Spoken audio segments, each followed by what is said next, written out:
Hello. Well, thank you very much for tuning in once again to your favorite talk show on TV called Talk Shop, where we tell it like it is and let the chips fall where the bloody hell may.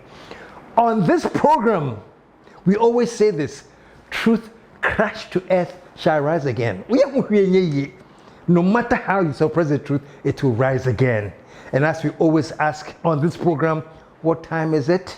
And as you always respond, it's nation time. It is nation time. Oh my goodness. Today I'm going to be talking on so many issues, but let me start with this. In my last episode, for those of you who saw it, and I know many of you saw it, I talked about what this guy, I think it's called in the Sohuzu Pempa, with the West African gas pipeline, said about the pending doomsday that was coming. Listen to what he said.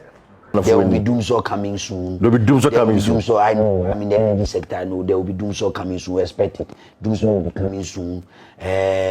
Who say doomsday will soon become? Who energy sector? Yes. A man for say, but there must solve no as a man shut down solving it. Until now, you are confident in doing so about because one solve a problem. Bigger interventions, baby. My nano by me catch it. Yeah. So what makes you think the sufficient gas production? The other of the end is for the doomsday. If you have done the work, there are a lot of independent power producers. Right. Sika bebre o no ma I'll say it to you. Nyansa kwan betua. Otiase omo ba omo no omo nyi sika bi emu odubia no betuatua. Otiase. Okay, folks, you heard him. And my question is, did he know anything? Why was he so certain that in a couple of weeks there's going to be doomsday? Is it part of a strategy or a plan? How come he was so certain? That's a question I want all of us to think of. Anyway, President Mahama also had a very interesting response, and I want you to listen to what he said, and then we'll come back. Listen to what he said. Normally, to forestall blackouts because of the loss of almost 2,000 megawatts of power, we have to make provision for fuel. And this is light crude oil, heavy fuel oil, and distillates fuel. Unfortunately, enough provision was not made for this eventuality. When the fuel arrives, it takes time to import it, 3 weeks to place an order and get it delivered. And when it arrives, you have to treat the fuel for another week and a half to make it ready for use in the generating plants. And so there's a threat of power outages. Folks, if you paid attention to what he's saying, he didn't come and say that, oh, the MPP administration did not order, the MPP did this, and blame, as all politicians love to do. As a matter of fact, the MPP spent the last 8 years blaming Mahama and the NDC. But this is what I want you to see. That the minute he came, he said, unfortunately, not enough provision was made. See how you framed it? Unfortunately. How come not enough provision was made? Or may play politics. He just said, unfortunately, not enough provision was made. And you are forced to think, did Osu Bempa know something? Because he was so certain that there would be a power shortage. He was very, very certain. Was it because he knew that not enough provision has been made? Listen to him again. There will be doomsday coming soon. There will be doomsday coming soon. So I know. I mean, the energy sector, I know there will be doomsday coming soon. We expect it. Doomsday will be coming soon. Who say doomsday will soon become? Who energy sector? Yes. A man for say, but there must solve no as a man shut down solving it. Until now, you are confident in doing so about because one solve a problem. Bigger interventions, baby. My nano by me catch it. Yeah. So what makes you think the end is sufficient gas production? It's the other of the end is for the doomsday. If you have done the work, there are a lot of independent power producers. Right. Sika bebre o no ma I'll say it to you. Nyansa kwan betua. Otiase omo ba omo no omo nyi sika bi emu odubia no betuatua. Otiase. Now this is the part that really makes me happy, because the point is this: he said not enough provision was made. Any other party in power would have loved to blame the previous administration. But what did he say? Listen to this. My brothers and sisters, don't despair. Like I said, you elected us to solve the problems, not to put the blame on anybody else or to shoulder you with those problems. Now that is the hallmark of a true leader. No blame game, no apportioning of blame to any previous party or anything. He said that they have not been elected to come and find blame. Actually, we were not elected to come and blame. We were elected to come and solve problems. My brothers and sisters, don't despair. Like I said, you elected us to solve the problems, not to put the blame on anybody else. So he has come, and even though not enough provision has been made, he's going to solve the problem. How? And so yesterday I called a meeting of all the stakeholders in the electricity value chain. And they have been sitting since yesterday to today to come out with innovative solutions so that we're able to keep the lights on. And so I can assure you, with some of the ideas they've come up with, we would make sure that your lights stay on and that we do not have doomsday, as you popularly call it. Wow. You know, when I did the show at first and I was saying, Mahama, please don't fail, because there's so much hope coming with your arrival. That's what I meant. That is what I meant. And I like this first signal, and I hope it continues like this. Well, Wambe Diagro, he hasn't come for blame games. He has come to fix a problem, because trust me, we have a huge problem on our hands.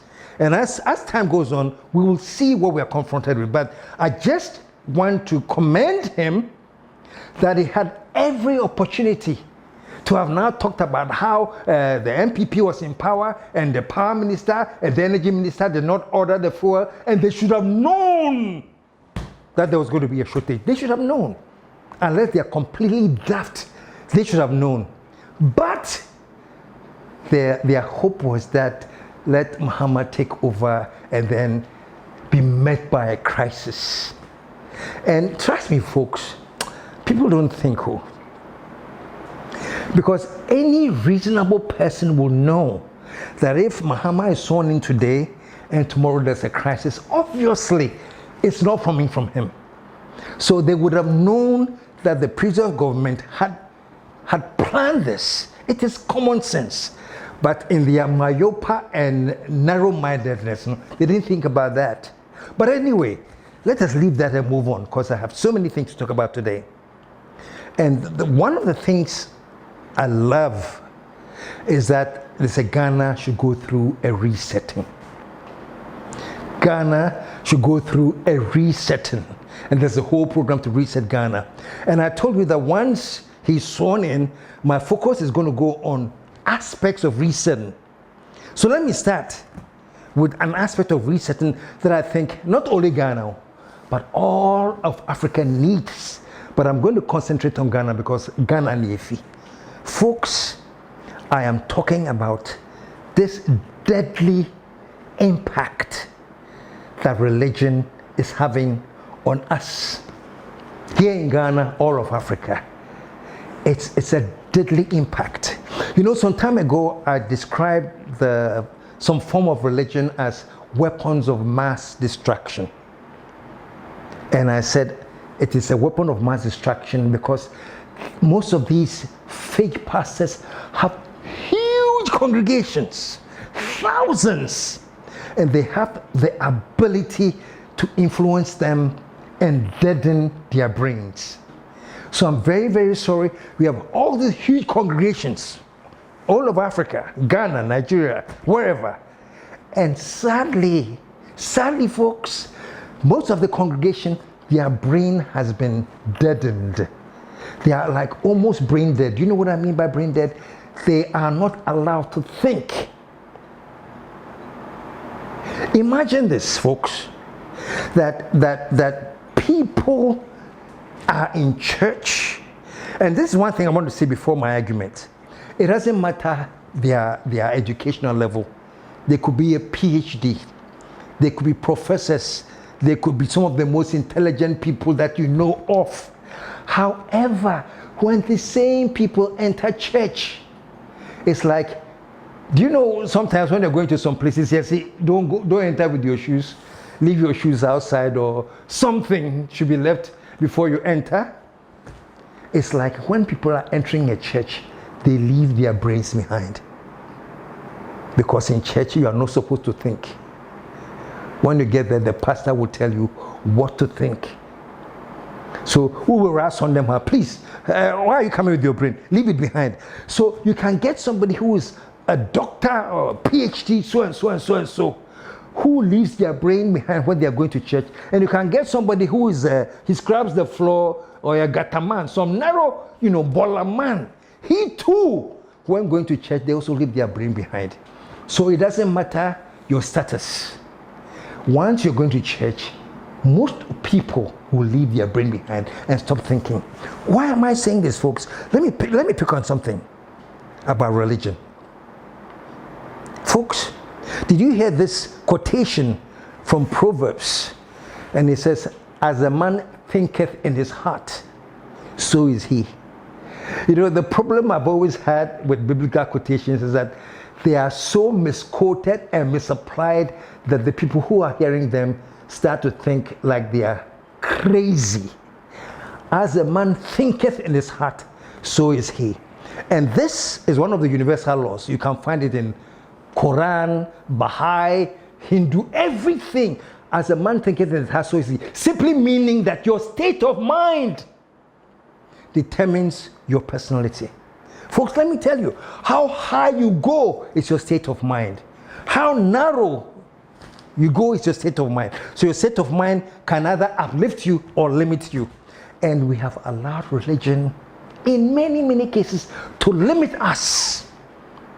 So I'm telling you, folks, if we are going to talk about resetting, one of the first things that we have to do is to think about the impact that religion is having on our mentality. We have to reset it.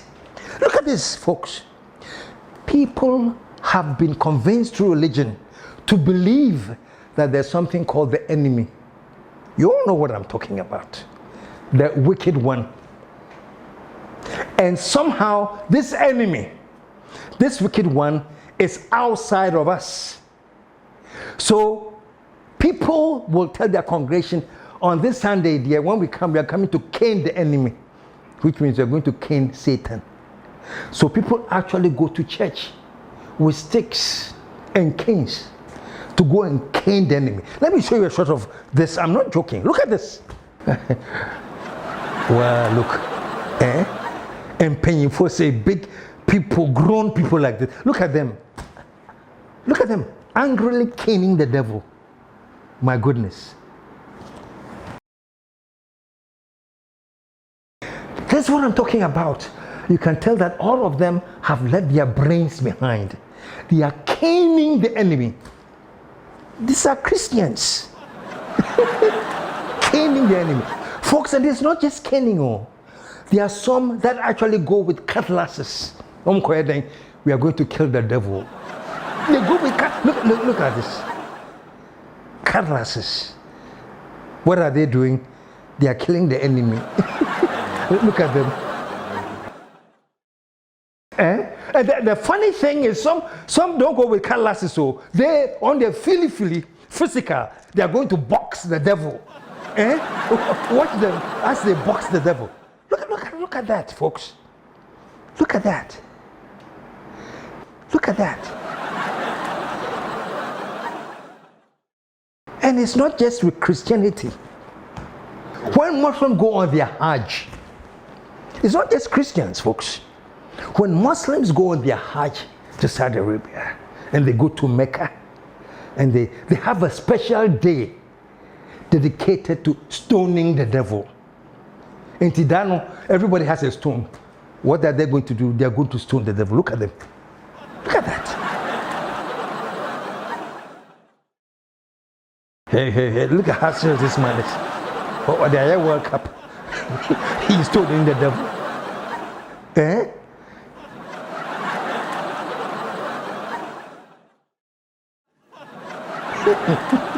Oh, folks, I don't know why I'm laughing at this. It should make me cry. And folks, trust me, this, you know, they say that mental illness has so many forms. Anyone who goes to a church with cutlass or a cane or stones to Hajj to go and stone the devil, trust me, the brain only to one before they entered. It is so sad and so serious. How can this be? You're stoning the enemy, and you think that, Charlie, the Hajj is once a year or wherever, but this is what you think, that if every year you go and stone the devil and finish, and then the following year you go and stone him and finish, something should tell you, say, the stoning is not working. Because you do it every year. And he's still alive, so something to tell is not working. And the Christians who go with cutlasses and the canes, let me tell you a funny thing about the cane. There was one pastor, Apraku, my daughter, they used to tease him, Apraku, my daughter. May he rest in peace. His church too had caning of the devil every month. And do you know who supplied the canes? His wife. To go to church, you have to go to his wife to buy a special cane that he had anointed, and then you use that cane to go and cane the devil. But you buy the cane, and they tell you this Sunday, the last Sunday is coming, we are going to be caning the devil. Bring your friends, bring your family, bring people. Now, sorry, now it's a whole crowd. Everybody goes to buy the cane. The wife is very, very happy, Monto, to go and cane the devil. Folks, what I'm getting at is this. If you have such a mindset, do you think you can ever progress in this world? We are talking about resetting, right? Let's start with religion. Now, this is what I want to talk about on this issue. This whole idea of we are fighting the enemy, and the enemy is destroying your marriage, and the enemy is doing this. Massa, you go out, you go and drink, and you come home drunk, like a skunk. Now, in your drunkenness, you beat your wife, you abuse your children in your drunken state. And then the next morning you go and your pastor says, is the enemy. Is the enemy that is trying to spoil your marriage. To hell with the enemy trying to spoil your marriage. It's your stupidity, drinking and getting drunk like a skunk and going out of control. Don't blame any enemy. So this is what I'm talking about, folks. When we want to reset, we have to understand that even our thinking is no longer in our control, because we believe that there's a certain enemy outside that is causing us to misbehave like this. No, the enemy is inside you. You know what the enemy is?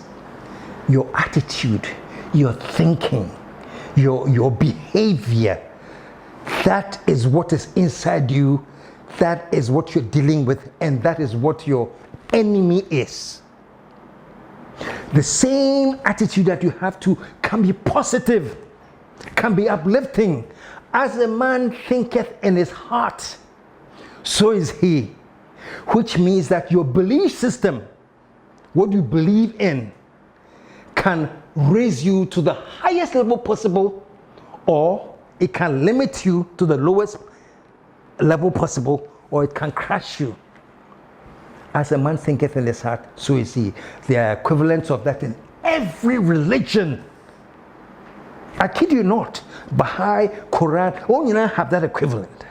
So folks, this idea of we are fighting some enemy and it's the enemy that is responsible for everything, let's stop with that nonsense. This nonsense must stop. When I see any pastor preaching and I hear it come up right now, be very, very careful of the wicked one. The wicked one wants to destroy your marriage. Who is the wicked one? Think about your own actions and your own stupidity and realize that whatever, we talked about this New Year's Eve, McCutcheon will say, actions and consequences. If you take the wrong actions, please expect the consequences from the action. Don't take a silly action, and when you get the wrong consequences, it's the devil. It's the devil. Folks, it is not the devil. Sometimes I was joking around and said, Charlie, what the devil needs is a good lawyer. Do you know why I say that? Because most of the things, not most of the, all the things we blame the devil for is our own behavior, is our own thinking, is our own belief system. You can find somebody who is very, very, very, very educated.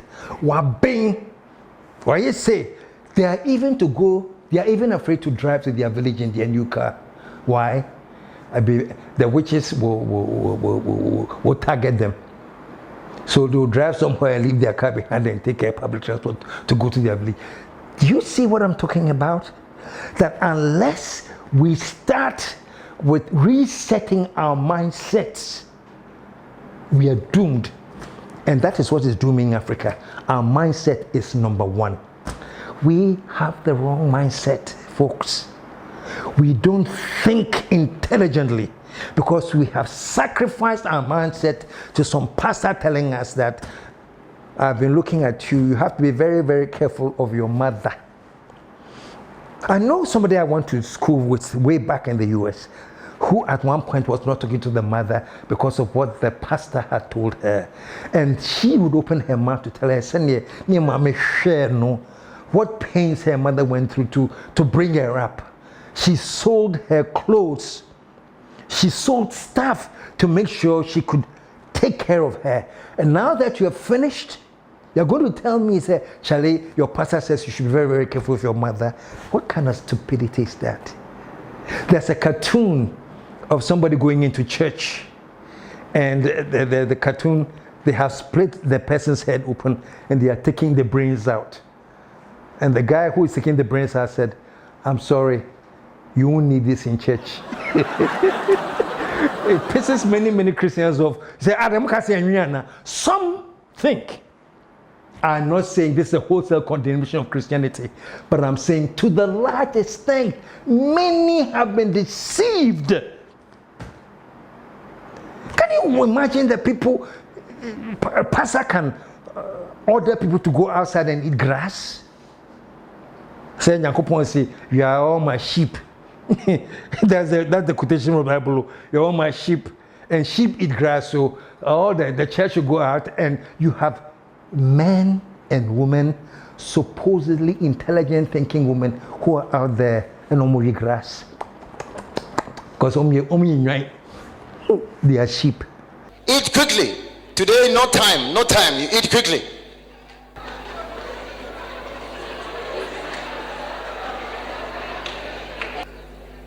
Look at the small one.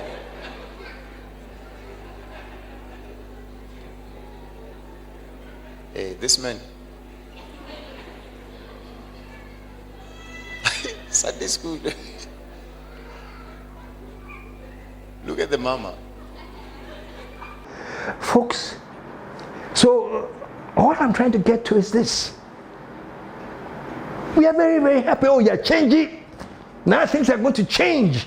Things are going to change. Yeah, we have been wise enough to change the very oppressive, corrupt, dismissive, arrogant people that were ruling us. We have been intelligent enough to change that. Great. God bless us all for changing that. But have we changed our mentality? Have we changed the way we think? Master, we haven't. Now we are all happy that Mahama says he's going to, we have heard Sardin saying, Operation Recover All Loot, oral. We all support it. We all support Operation Recover All Loot. But those of us who support the Recover All Loot, what are we doing in our offices? Looting our offices. Ripping people off here and there. But in Nigeria, because now we know people that we can target for Operation Recover All the Loot.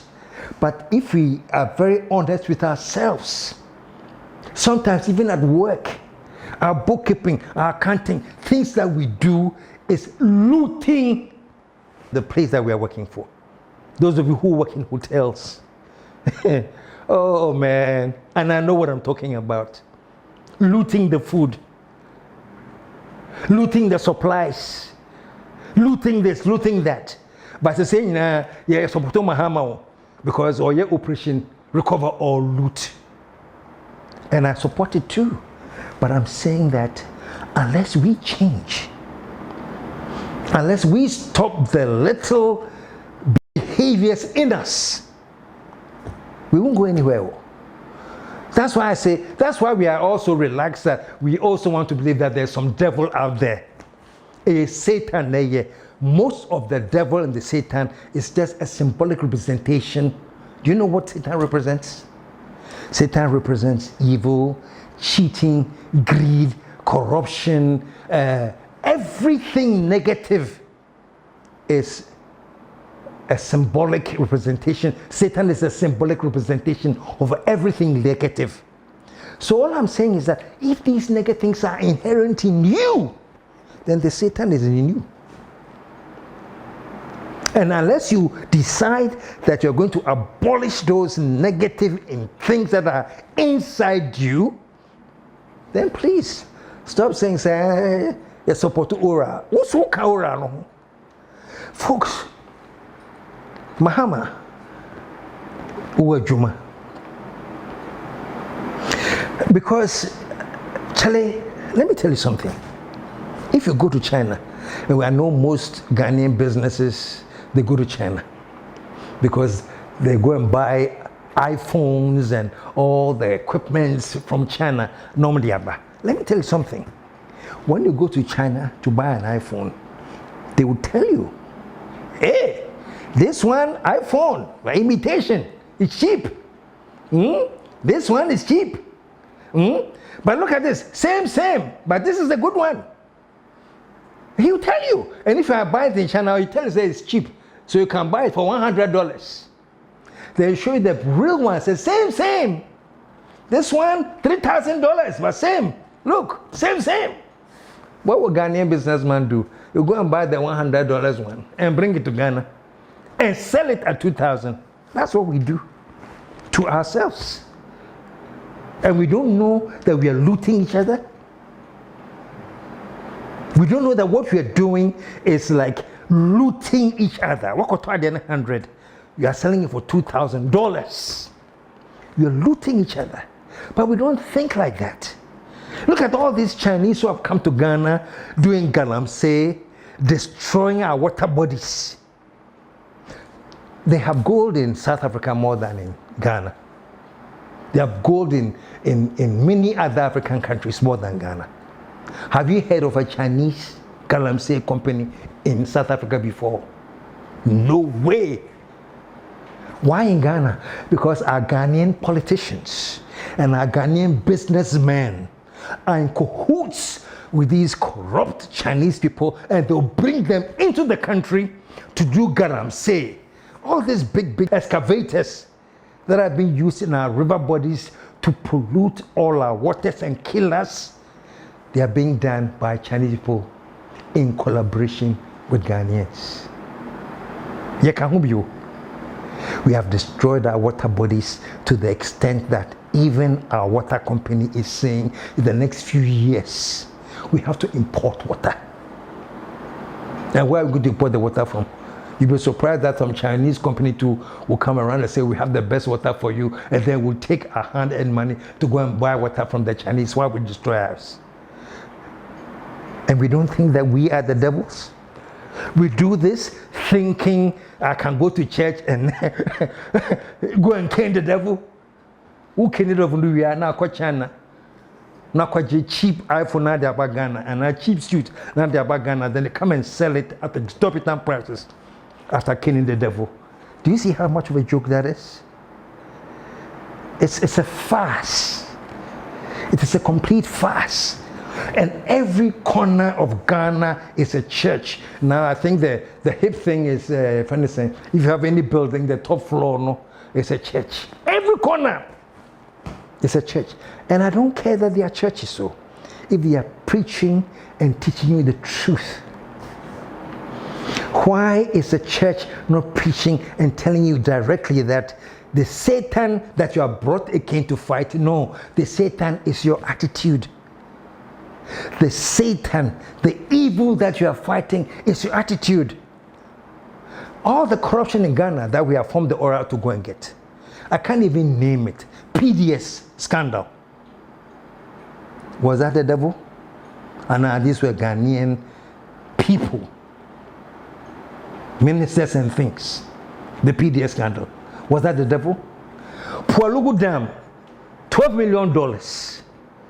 Obiedi, somebody has chopped it free. Was it the devil? Oh Lord, help us. Was it the devil? Or Ghanaian authorities? The Sky train, say the dam soon say the $2 million money has been paid. There's no Sky train in Ghana. I don't even think I can foresee a Sky train in the next 3 years in Ghana. Obiedi, was that the devil? The useless idea that we are building a national cathedral for God to come and stay in, spending over $58 million. That was just to dig the hole. You know, the destruction of the judges' houses, the destruction of offices and everything in that area. It was a prime area that we completely razed to the ground and spent $58 million of the country's money to create that hole. Hey, the devil is bad, though. that was all the devil. And we have men of God who were sitting on that board. Not the devil. All the respectable pastors. I'm glad so many of them saw what was going on and said, we can't deal with this crap. They saw it. The Duncan Williams, the Annabels, the Duckwood Mills, they all saw the crap. I'm saying, where do you intimate? Did you hear that we had appointed devils to sit on the board? No. We have been appointed respectable asopho to sit on that crime. But it's okay. Every Sunday you go to Kusi Boaten's church and go and pray against the devil. It is sad though. I have to say this like I don't feel the pain, but it is so painful. But my message today, folks, I am glad that the president has come up with an agenda of resetting Ghana. And I'm saying part or a major part of resetting Ghana is how we have allowed religion to destroy us. We don't understand religion, no. We just understand your friend is saying, the theories. Oh, pay your tithes, pay this, pay this. I am happy for anybody who's going to commit some amount of money that they have to do the work of God. What is the work of God anyway, folks? The work of God is nothing else but service to humanity. And no. So if you have any money that you think I'm going to contribute to the service of humanity and that's your tithe, I don't have a problem with it. You know? But this is interesting that you have rich, very, very rich, well-doing people in churches. And they are happy to pay, let me say, 10,000 cedis as their tithe to God. And the driver who is working for them day and night or doing 2 coin up and down, or not 300 a month. But in our mind, oh, we have paid our tithe, so we have done something right by God. That was the stupid argument people were using for the cathedral. I had my own friend Paul Adumochi on TV. We have to build this cathedral. We need salvation. We have tried everything else. The economy is not working. This is not working. So what we need is salvation.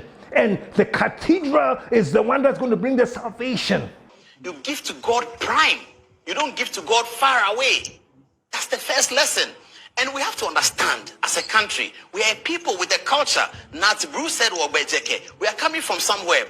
And look at the history of our country. Is there not a missing jigsaw in the economic development and the greatness of Ghana? Can't you see that something is missing? What have we not done? The things you're asking finance minister to do to save the city, what haven't we done since 1961? We've done and done and done and done, and it's still missing. The country that you emulate, the United States of America, the founding fathers of the United States, they dedicated the country to God. Look at how many cathedrals they put in America. You think when they were putting the cathedrals, everybody had eaten? The disciples of Jesus Christ said that, why is he taking the oil? He said, the poor you have with you forever. Abraham Lincoln, George Washington, Thomas Jefferson, these guys who made America great, they were great because they committed the states, the union, to the Almighty Father. That's why on their dollar, they write, in God we trust. The God thing is significant. We have a society, a country that is overcome by demonic activity in the earth. We have. Here's a very, very intelligent person talking like they have not even been to school. That's the result of the $58 million crap that we're dealing with. You and I. Is that the fault of the devil? Where is this devil anyway? Why is he so strong? And do you think, for once in your mind, those of you who go and to shoot the devil, if you got to some shoot, some use the axe. Some use the axe to kill the devil. Some stone the devil. Some whatever you want to do. Some cane the devil. Some use it's how they reference a woman. You know the pistol. Some actually use the woman to kill the devil. Does it occur to you that you're doing this every month or every week, and yet the devil is still there? Does it occur to you that maybe mentally, when you sound, hey yo, maybe what dream you know, I touch him, but you probably don't know. Oh, it's spiritual. Anything, folks. Maybe the person you're sitting next to it is the devil. Nisubine, their behavior, their belief system. And I'm going to devote a whole program on the belief system that we have, you and I. The belief system that we have that is killing this nation. We can't throw all of that aside though and be happy that, oh, we have voted for change, so everything is now great. Yeah, boy. Can I quote Muntumi? Say, oh, we have voted for change, so now everything has changed. What? Let me quote Muntumi. If you guys are thinking, say, we have voted for change, so now everything is going to be smooth. What? Oh, what? Oh, what? Oh, what? Who born dog? Who born dog? Who born dog? Who born dog? Who born dog? Who born dog? Patrick, this thing is so painful that if you don't laugh at it, your only option is to cry at it because it is painful. Yes, we have voted for change, and I commend every single Ghanaian that went out to vote for change. But all I'm saying is this: let us now be prepared for the hard work. Your Excellency President Mahama and Your Excellency the Vice President Nana Pacho, we have voted for the change massively. And I'm glad that the two of you have taken over the reins of Ghana massively. It is just the beginning. And I know you both know. You are very, very intelligent people. And so I know you know. But please, Ghanaians, let us understand that voting for the change was just the beginning. The real hard work is for you and I to change, for you and I to realize that some of the foolishness and the stupid behaviors and silly attitudes that we have are not from the devil. There's nobody called the devil. I've said this and many people have argued with me, but let me say it again. I think the devil is the greatest fictional character ever created. Because Christians don't want to hear this. What's the devil, your fiction? I'm telling you, it's your mindset. And your own Bible tells you. Your Quran tells you. Whatever religious book that you have tells you that as a man thinketh in his heart, so is he. Now let me explain something. You use your head to think. The heart is for your emotions and your belief systems. You use your heart. But the scripture says, as a man thinketh in his heart. Not in his head, oh. As a man thinketh in his heart. It simply means, and I think it was Jesse Jackson that put it so beautifully. He says, if the mind can conceive it and the heart can believe it, you can achieve it. Keep that in mind. Jesse Jackson, the kind, we didn't feed that. If the mind can conceive it and the heart can believe it, you can achieve it. So if the mind can conceive that we have a change and we're looking for character change, we're looking for uprightness, we should stop looting our small friends here and there, and the heart can believe, say, yes, we need a new change of heart, then believe me, we can achieve the change that we have fought for. But if we can't, I feel sorry, sir, we'll keep repeating this same old cycle of stupidity. As my good friend said, colonialism did not only make us stupid, but ignorant in our stupidity. When you see all these people shooting the devil and killing the devil and throwing stones at the devil, that's the effect of the colonial mind. It has not only made us stupid, it has made us ignorant. It takes somebody who's completely ignorant to say, I am fighting the devil. You don't have to fight the devil. Sisan usubai. Sisan usubai. You see, bibidi usunubai. Your whole character. Change your character. Learn to think positive. And once you start thinking positive, change will come.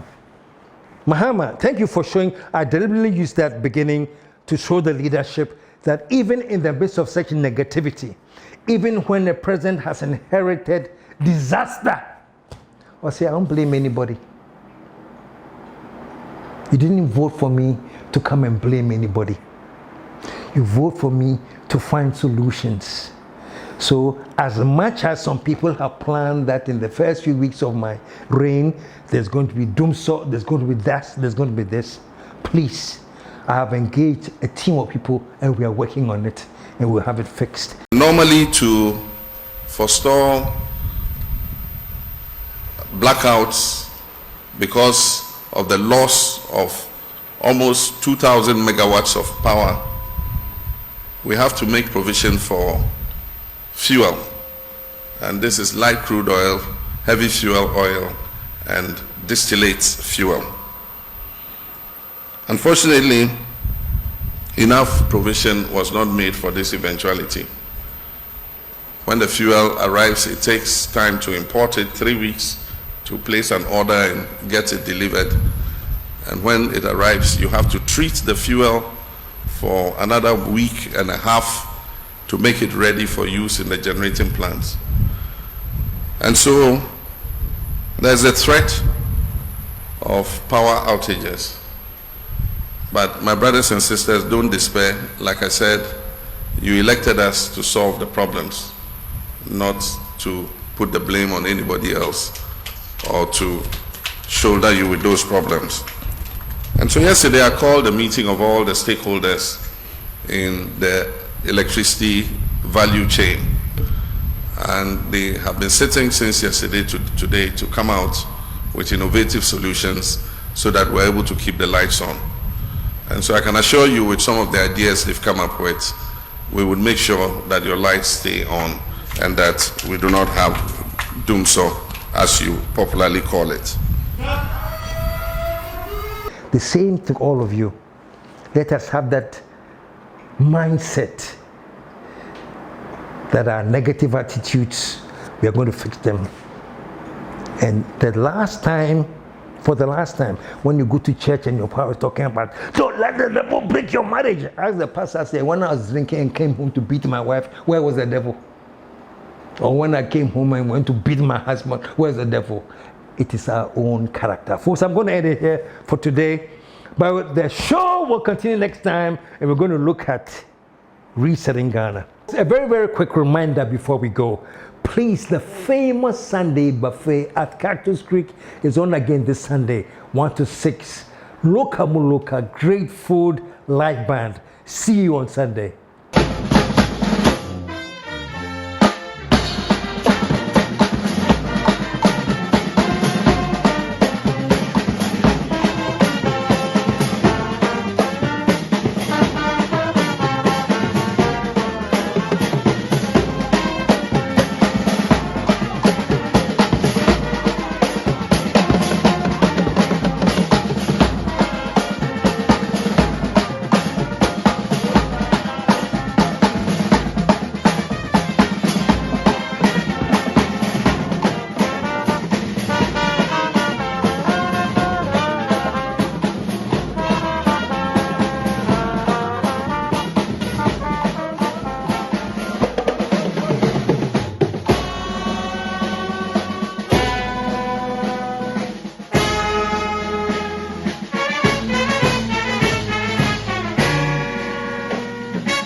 Mahama, Mr. President, I wish you the best. But it will be done. And very soon, Ghana and the Black Star shall rise again. See you all.